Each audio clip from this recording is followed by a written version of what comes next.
Alam nyo ba mga bossing na merong sasakyan na ibinibenta mula noon hanggang ngayong 2025, kahit brand new car pa yung bilhin ninyo, meron siya agad issue. Ano yung issue na yon at anong sasakyan yon? Ito mga boss, ipapakita ko sa inyo. Ito siya mga bossing, Mitsubishi Expander. Lahat ng variant, GLX, GLS, GLS Sport, and Expander Cross, mapa manual or trans automatic, 2019 hanggang 2025 model, same issue pa rin siya mga bossing. So ano yung tinutukoy kong issue? Ito, pakita ko sa inyo. Isa sa mga biyahe namin. Ang Mitsubishi Expander mga boss, mula nung nirelease siya ng 2019 hanggang yung 2025 model, wala yang auto lock. Kaya kahit makarating kayo sa napakalayong lugar, kahit sa Sulu, hindi maglalak ng kusa yung mga doors ninyo. Okay? Kaya nakita nyo, naka-unlock tayo. Yung ibang sasakyan, 20 km per hour, 15 km per hour, nag-auto lock na. Kasi nga, yun yung isa sa disadvantage ng Expander. Kailangan, ikaw mismo mag-lock. So, para masolusyonan yung problema mga bossing, meron tayong tinatawag na e-tax programming. Actually, marami na rin ang marunong gumawa nito. I don't know kung alam to ng kasa or marunong silang gumawa. Pero, sabi ng mga nagpapagawa sa akin, hindi daw sila marunong ha. Pero, I don't know. Pero ito, pakita ko sa inyo kung paano siya ginagawa. So, i-connect ko na yung aking dangle. Ayun. Okay. Then, kailangan ko lang i-turn on yung ating ignition. And then, pupunta tayo ngayon sa diagnosis. Then, Mitsubishi. Ayan. Marami nang gumawa nito mga bossing. Actually, nagpo-program din tayo nito. Sa mga gusto magpa-program, pwedeng-pwede po. Ayan. Bali, ang e-tax programming usually mga nasa 2,000 to 2,500, iba 3,000. Pero akong singil ko sa e-tax programming natin is 2,500. Okay? So, smart scan muna tayo. Yan, may makikita kayo dyan na e-tax.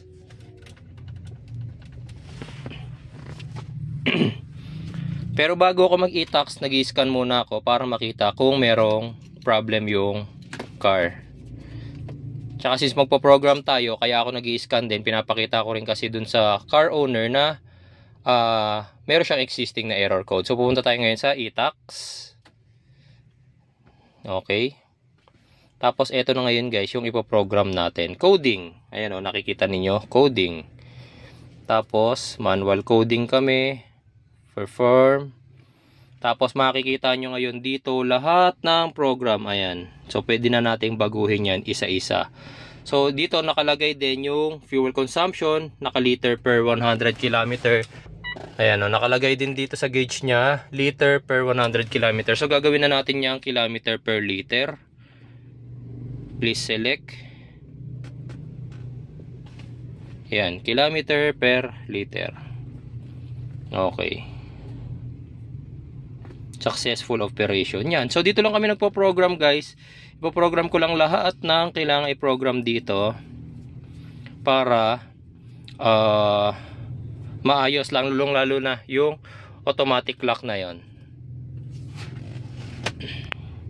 Ito kapag ka pag nagre-reverse ka, pag nilagay mo sa reverse, wala siyang beeping sound. Lalagyan natin ng beeping sound yung reverse alarm na yan.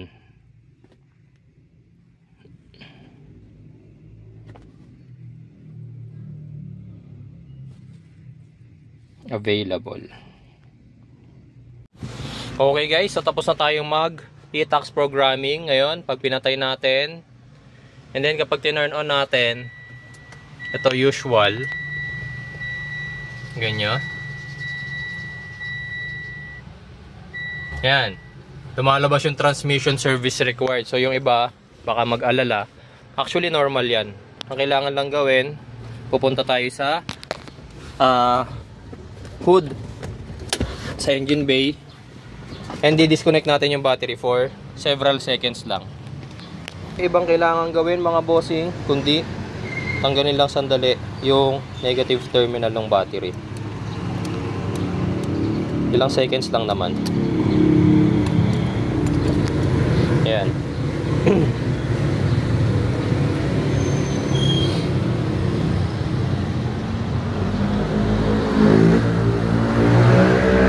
Okay, so ibalik nyo na and then lock, higpitan nyo ulit yung battery terminal.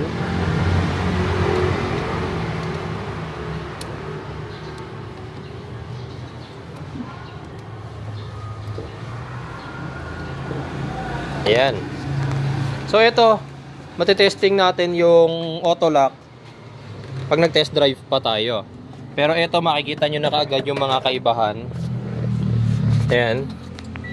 Pag turn on, yung kaninang naka liter per 100 km, ngayon naka kilometer per liter na. Tapos, wait lang, punta ako sa driver's side.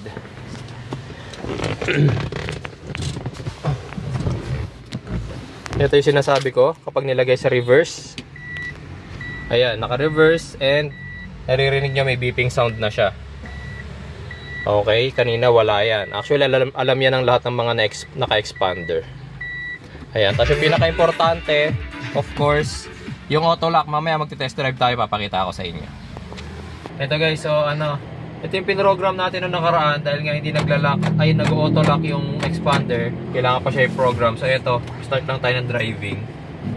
Tignan nyo na lang to ha. Tsaka maririnig nyo naman sa background na magla-lock siya ng automatic.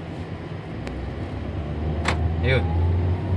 Siguro mga 20 kilometers per hour na takbo, nag-lock na siya. Ayan o. Unlock natin. Ayun, nagla-lock siya ng kusa. Lumalaban na siya. Ayan, in-unlock ko ulit. Pag nag 20 kilometers per hour, ayun, nag-lock ulit.